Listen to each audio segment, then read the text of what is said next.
such a better place. Well, that's a topic for another time. But happiness, you're not responsible for anybody else's happiness.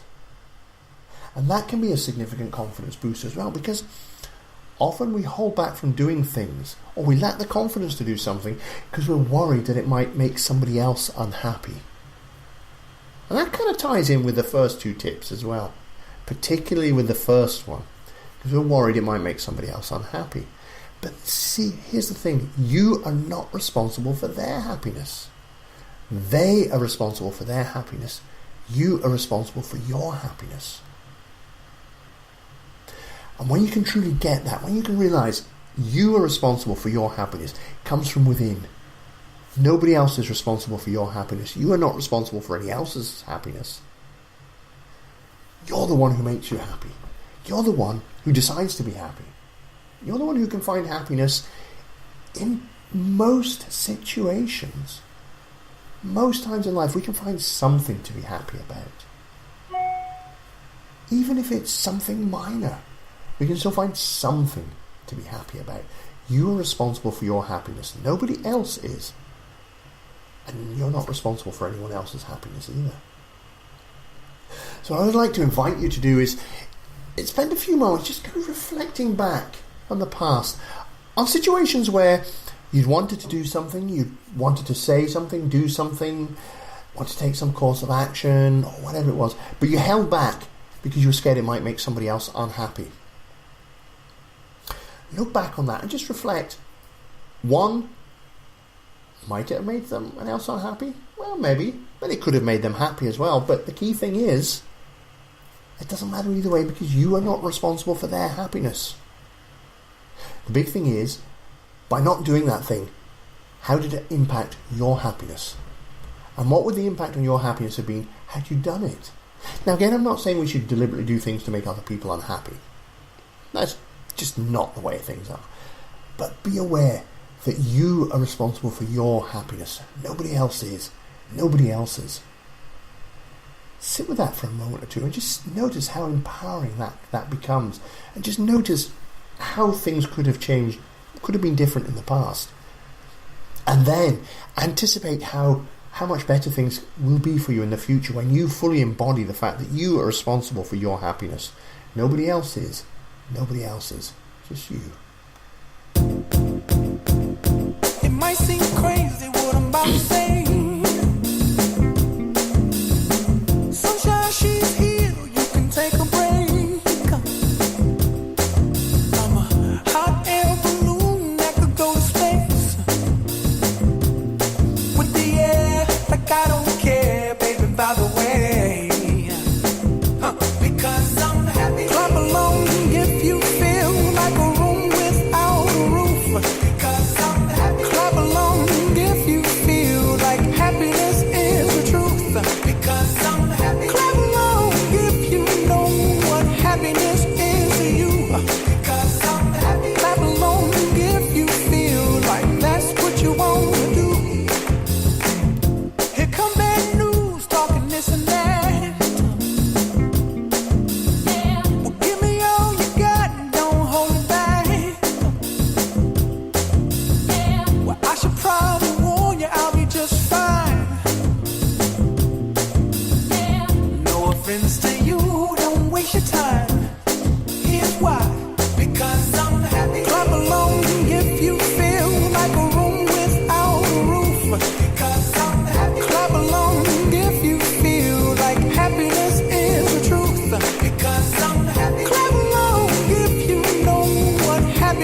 Because I'm happy. Clap along if you feel like a room without a roof.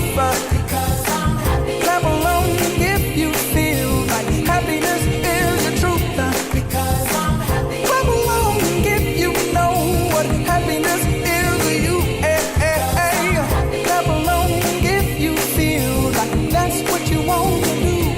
Because I'm happy. Clap along if you feel like a room without a roof. Because I'm happy. Clap along if you feel like happiness is the truth. Because I'm happy. Clap along if you know what happiness is to you. Clap along if you feel like that's what you want to do. Come on.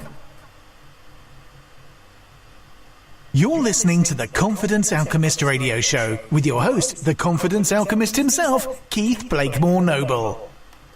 So there we got this episode's 3 tips, which will help in general life, but they very much help with confidence. I know I've used them to help myself, and I've used them to help countless clients to reclaim their confidence, just as you can reclaim your confidence. Just recap those tips again. Tip number 1, what people think of you has nothing to do with you, it's everything to do with them. And the chances are they're not thinking about you anyway. The second tip, time heals pretty much everything. You've just got to give the time some time. And the third tip, you are responsible for your happiness. Nobody else is. Nobody else is. The next 3 tips are coming in the next episode. Meanwhile, what I'd like to invite you to do is just think about each of these 3 tips. Hopefully you've made some notes as you've gone through this. You can always catch this on replay. You can rewind and re-listen. Figure out what's the best ways in which you can use each of these 3 tips. Because that's where the power of these tips comes in. I mean, it's one thing knowing these things consciously, at the intellectual level. But it's quite something else when you start to embody them deep at the unconscious level, when you get at the emotional level, when you really start to get these. And start to realise how you can use these in your everyday life. Now, don't focus on looking at all 3 in one go, because you'll be looking in 3 different directions and you'll be all over the place. What I recommend is pick one tip. Pick one of the tips, and if you're stuck for which one to pick, I'll go the first one. What people think of you is nothing to do with you, it's everything to do with them. And the chances are they're not thinking of you anyway. And spend a few days just noticing any situations where you're starting to worry about what people are thinking about you. Just pause and reflect and try that exercise of not looking around and just noticing how much you had actually observed.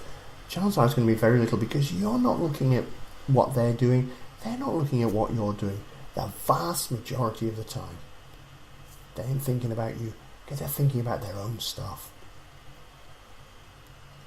Notice how you can start to embody this, start to really appreciate these, and notice how these can actually start to gently polish your confidence, gently start to rise it. These 3 tips in and of themselves are not going to enable you to fully reclaim your confidence. I wish that were the case. It would be so much easier. There is more to it than that, and a lot of it revolves around my 6 steps for change, which we covered in a previous episode, and which underpins pretty much all of the coaching work that I do with people, whether it's one-on-one or group coaching or even online coaching programs. They're all based around that 6-step program for change. But although these aren't going to make massive changes, these actually form parts of some of the components within that 6 steps. Each of these will, when you allow them to work for you, will help you to start to make some changes. They'll help you to start to see things slightly differently. And that's what it's about. It's opening us up to other possibilities. That's all any of this is about. Because if you're really shy and lacking in confidence and convinced everyone's judging you, that's how you're going to go through life, believing everyone's judging you and that there is no other way. But when you start to allow this tool to percolate, allow this tip to open you up to at least the possibility that other people are not necessarily judging you, other people are not necessarily even thinking about you at all in that situation. Once you start opening to those possibilities, that's where you can start to find the basis of true change. Just letting go of those things which are really holding us back and allowing us to open to the possibilities which we can then nurture and grow and blossom into full-on confidence as we reclaim our confidence, as you reclaim your confidence. That's it for this episode. How have you found this? How are you going to make use of these?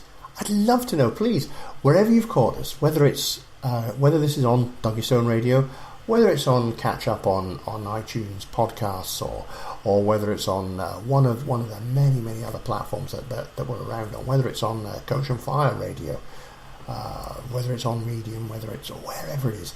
Put some comments. Let me know what you thought. How useful did you find this? What's the most important bit for you? What's the one thing that you're going to take from this to help you to change your perspective on your confidence? Please leave comments. Like us, rate us, give us a 5-star rating. Go on, and share it with your friends. Share the links far and wide. And above all, come back for the next episode where I've got some more powerful tips for confidence for you. But in the meantime, it's time for me to say farewell, and I'll just leave you with this thought. Change is always possible. And when you change your mind, you quite literally change your life.